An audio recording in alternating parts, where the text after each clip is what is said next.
Wine Mum Porn Slop is a thing I heard about the potential of this film from an interesting pre-movie release reaction video right here on YouTube.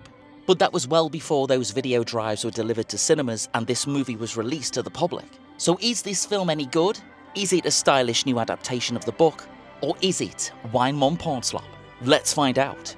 I've just seen Emerald Fennell's Wuthering Heights. Now, it's been out for a while, but it's been doing really well on the big screen. People have gone to see it constantly throughout the whole time it's been released. It's made a ton of money. The important thing to note here is I did want to go and see this film the very week it came out, but I was unable to go and see it. But I got to see it on the big screen, and I am happy I got to see it on the big screen. But the thing I found really strange was the cinema that I've just seen it in, again, which is the one I always go to, it was full. I mean, a film that's been out for this long has managed to sustain a full cinema. It's not like I was in one of the tiny, teeny screens. It was one of the big screens. And it was packed. It was packed. Now, I'm conflicted with this film. And there's two reasons why I'm conflicted. One, Wuthering Heights is a traditional English, ye olde, dyed-in-the-wool, never to be forgotten, always will be studied, always will be loved by everybody.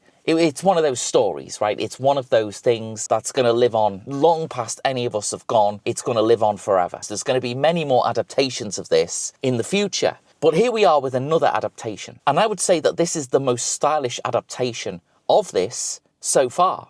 And that's where the conflict comes about. That's where the dilemma is. Throughout this film, there were points where I'm thinking, huh? And then there were other points where I was thinking, yeah, this is pretty awesome. It ends, right? The end happens. And I've got to admit, I did most definitely have an emotional connection. And that means that the film was working for me, right? Because if I didn't connect with it, I would have had this raised eyebrow throughout the whole thing, and I would have just left the cinema and it's all fine. And sitting here thinking about it, having just seen it like 2 minutes ago, I kind of enjoyed it. So let's talk about why it's good and let's talk about why it's bad. But it does both in such an amazing style. And that's one of the highlights for me. And Emerald Fennell brings nothing but style to this.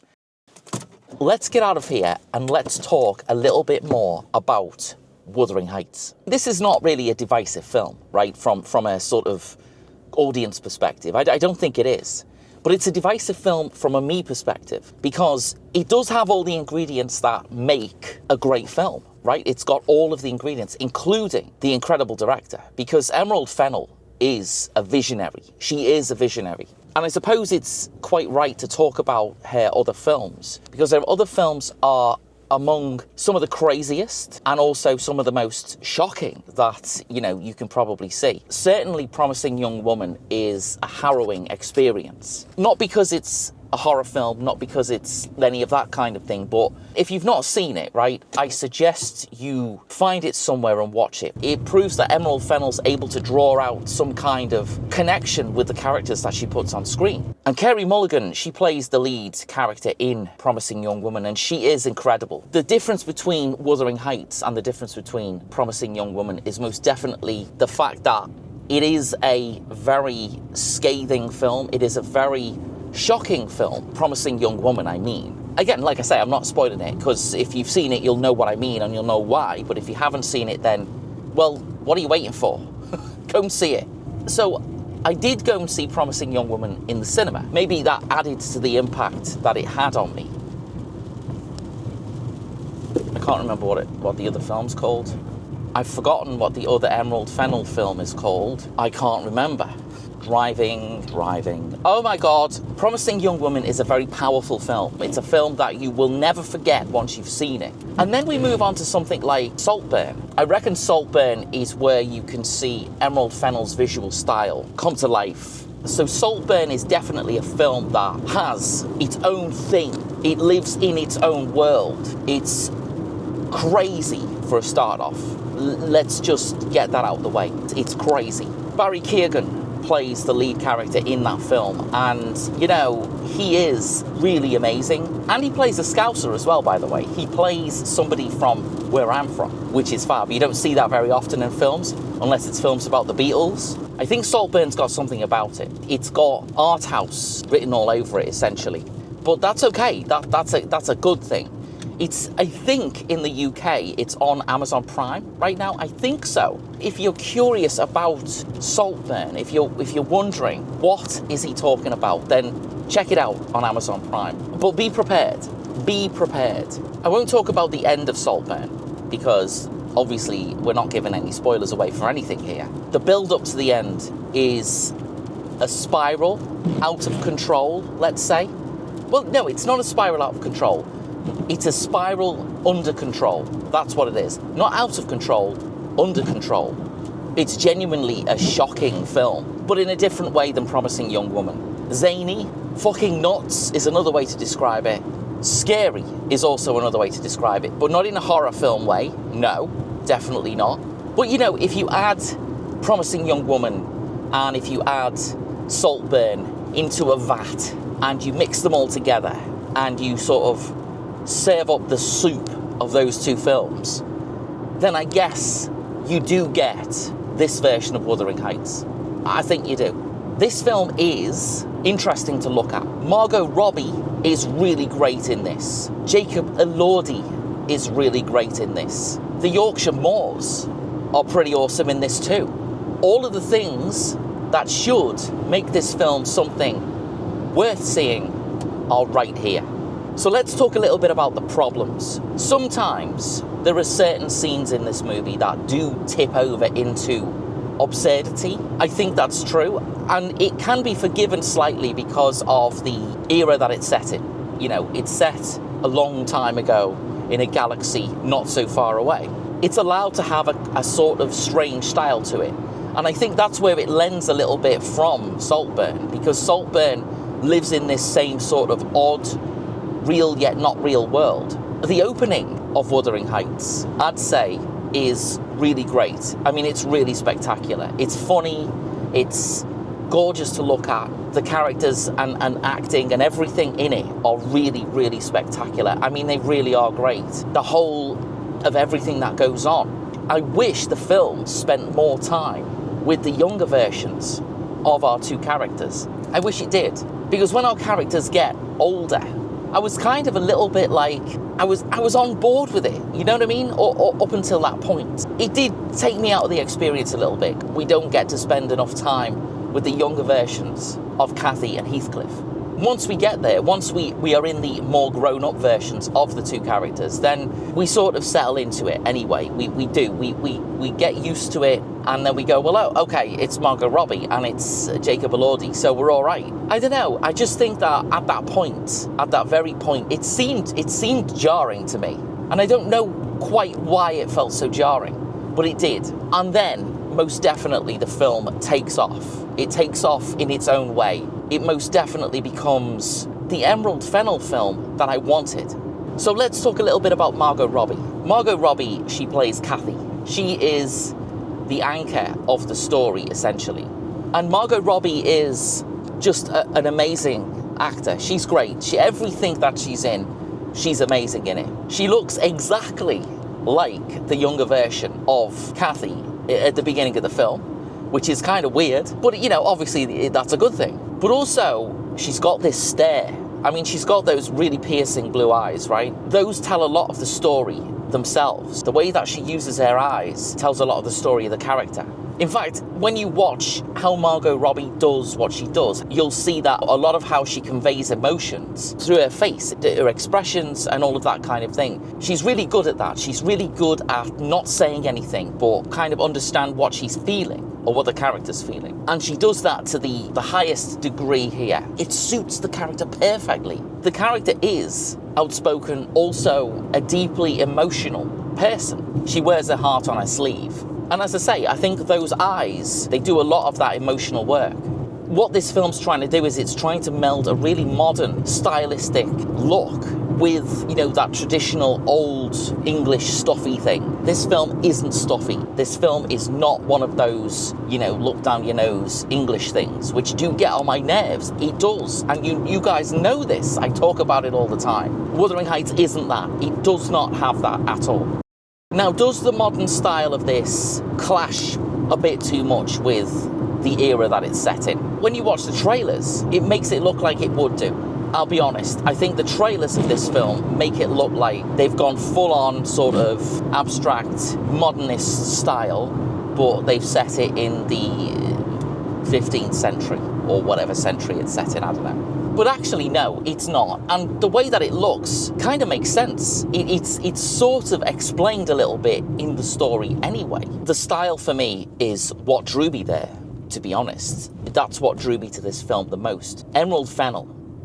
I wanted to see her next piece of work. I'm glad I've seen it on the big screen because it works beautifully on the big screen. It looks stunning and you can take in the vision that she has for this film fully. You know, you can be immersed in it, and it is immersive. If you like films that are kind of a bit strange and kind of a bit odd, I suppose, in the realm of arthouse cinema, then this really is that. It most definitely is. I suppose what this film doesn't have is it doesn't have an edge to it. I think the characters are drawn to be edgy. The edginess is kind of saturated a little bit by the style. So, you know, trying to push those two things together, it's jarring, right? It is. That's not a bad thing. That's not a negative thing, really, because it is different, and I admire that a lot. I admire the different feeling and the different look that this is going for. I think it looks absolutely gorgeous. It does. The lighting, the set design. I mean, the set design is beautiful. It's luscious, yet still realistic. You know, everything has got this, like, blown up colour palette. But again, it's not all the way through. But the stark colours, the floors in some of the rooms are red. I mean, like blood red. And when you watch the film, you realise there's a reason for that, which again makes me think this is pretty smart filmmaking. And Emerald Fennell hasn't just gone around and said, let's make it look like this. She's thought about the colours that she wants to use. And the red floor makes absolute sense in terms of what you see and what happens during the film. The colours of the bedroom, the walls have been painted the same colour as Kathy's skin, down to the freckles. And it's like, okay, right, it makes sense. All of that stuff, it is gorgeous to look at. I can't emphasise that enough. But as we say, it needs to have more than that to make an impact. It needs to have more than that to be able to connect with it. It needs to have more than just, it looks good. And I think it does have those elements as well. I think so. The more that I'm going through it now, talking about it after seeing it, it does have those moments. I can see them in my head now. I can see the moments with the two younger versions of the characters. They build their relationship and they build their connection for us to see, so we can associate them both with that connection later on. If you remember that, if you keep that in your mind, then everything that you see throughout the rest of the film will allow you to keep that connection with the characters. Which brings us to Heathcliff. Now, Heathcliff is played by Jacob Elordi. Again, he is great. He is really, really good in this. Jacob Elordi has been great in everything I've seen him in. He's constantly surprised me with how versatile he is as an actor. And he puts on a northern accent in this. I mean, Jacob Elordi is a very posh guy, a posh English guy. Certainly his voice is posh. He does this really accurate and very, very decent Northern English accent. And I thought it would be a roll my eyes moment because, you know, again, it does happen. Here I go again. English accents get on my nerves in films when it's put on, you know, when it's not real. It does annoy me. Barry Keoghan in Saltburn gets away with the Scouser thing because I'm a Scouser and it's all right. It sounds okay. It sounds pretty good, actually. Without me sounding like an anti-snob, I think that Elordi's accent, his heavy northern accent that he puts on in this, is really good. It didn't take me out the film at all, and I was worried a little bit that it might do. And that is great, because it meant I could relax and get on with the job of taking in the film, you know? I think the Heathcliff character, I was not expecting to see what I saw. Now, I'll be honest with you. I don't have great knowledge of the original Wuthering Heights. I don't know what's accurate and what isn't accurate in this. This could be completely different from what the book is like. This could be completely different than what the other movies are like, in fact. And I think that it doesn't really matter so much. A movie is its own thing, right? Of course it is.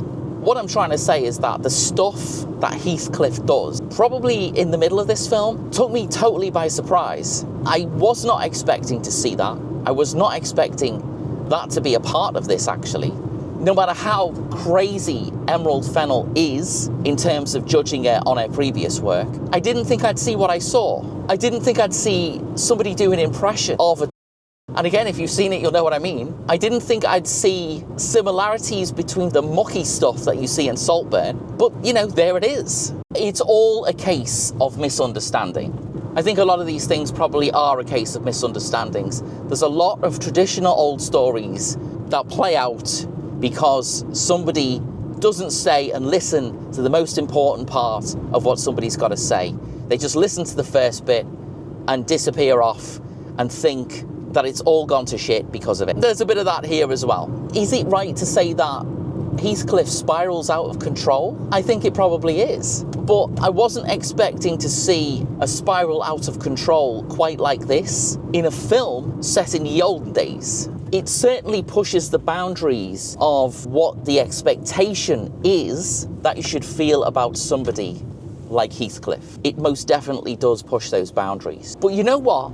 That makes it interesting. That makes it something worth watching and spending your time with. The same goes for Margot Robbie as well. The expectation is, oh, you know, doty, doe-eyed, in love constantly and has no other feelings other than that attitude to things. We don't get that. Her character, the character of Kathy, she has many, many layers.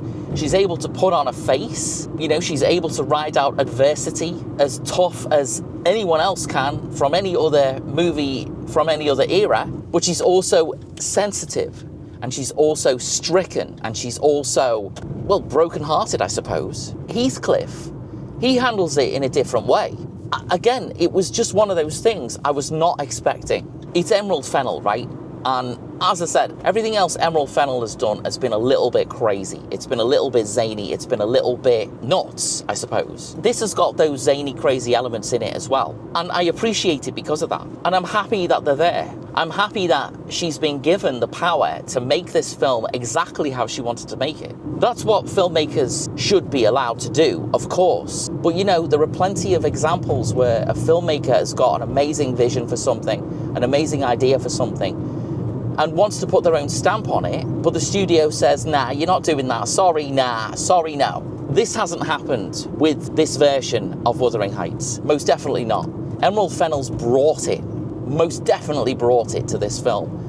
The reaction to this film being so split down the middle, as in like people hate it or people love it, I can understand that, I really can, because it's got two things that can make somebody dislike it. One is the expectation of what you think you should see when you watch a Bronte adaptation. There's a certain expectation from the audience that I think is not there in this. It doesn't pull on those traditional levers. It's definitely got its own stamp, its own individual feeling. If you go into it expecting a ye olde English costume drama, well, you do get that, but you don't get the version that you expect it to be.